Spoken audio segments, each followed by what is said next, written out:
یہ ہم سب کے لیے، پورے جھارکھنڈ واسیوں کے لیے، جھارکھنڈ کے علماء کے لیے، جھارکھنڈ کے مسلمانوں کے لیے یہ بڑی سعادت کی بات ہے کہ اس طرح کے پروگرام جھارکھنڈ کے کئی ضلعوں میں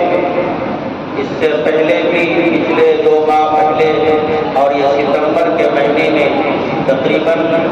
6 جگہوں پر یہ پروگرام مرتب ہوا ہے۔ جمعیت علماء ہند سے وابستگی ہم سب کے لیے بڑی سعادت کی بات ہے کہ جمعیت علماء ہند ایک ایسی جماعت ہے جو دینی، علمی، سماجی، تعلیمی کی خدمت انجام دیتی ہے۔ اس کا تعلق سیاست سے نہیں ہے، یہ صرف دینی خدمات، ملی خدمات اور تعلیمی خدمات انجام دیتی ہے۔ آج بڑی خوشی ہوتی ہے ہم سب کو، جو کہ جمعیت علماء جھارکھنڈ سے اور خاص طور پر صاحبزادہ شیخ الاسلام حضرت مولانا سید اسجد مدنی نائب صدر جمعیت علماء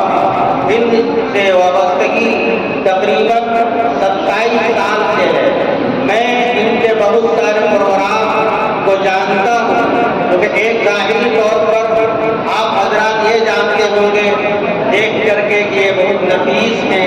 بہت نفیس طبیعت کے مالک ہیں، لیکن ان کی سادگی بھی ہم نے دیکھی ہے۔ آج سے 20 سال قبل جب ہمارے یہاں خرپوکا میں ان کا سفر ہوا اور اس جنگل میں، اس دیہات میں لوگوں کا سفر کرنا خرپوکا کے نام سے ہی وحشت پیدا ہو جاتی ہے، لیکن اس موقع پر چونکہ وہ علاقہ ایسا بدنام علاقہ تھا ویدیشیوں کی وجہ سے کہ حضرت کا سفر اس کے باوجود دن میں ہو، رات کے پروگرام ہو، اور پروگرام میں تشریف لاتے تھے اور ایک گاؤں میں،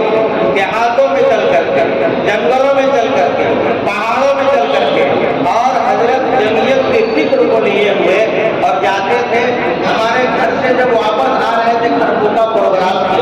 ایک واقعہ سنا کر کی سادگی کا، حضرت مولانا میرے گھر سے جب آ رہے تھے، دوپہر کھانا ہمارے یہاں تھا، آ کر کے تشریف لا رہے تھے تو حضرت کو ہمارے گاؤں کے سامنے ایک جگہ ہے، بارش ہو گئی اور پھسلن والی مٹی، لال والی مٹی، وہاں گاڑی پھنس جاتی ہے۔ ہم لوگ سے اترتے ہیں، وہ حضرت مفتی صاحب جنرل سیکرٹری رحمۃ اللہ کو بھی تھے،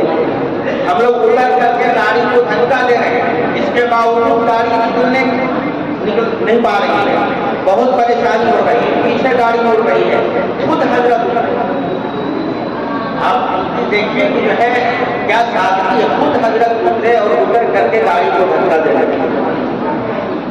صرف نفیس نہیں ہے بلکہ سادگی بھی اللہ نے ان کے اندر، کیونکہ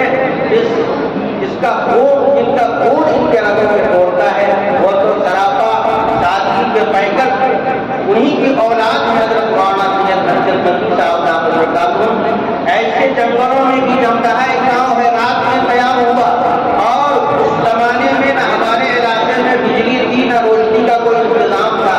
رات کا قیام ہوا، بیت الخلا کا تصور بھی نہیں جا سکتا۔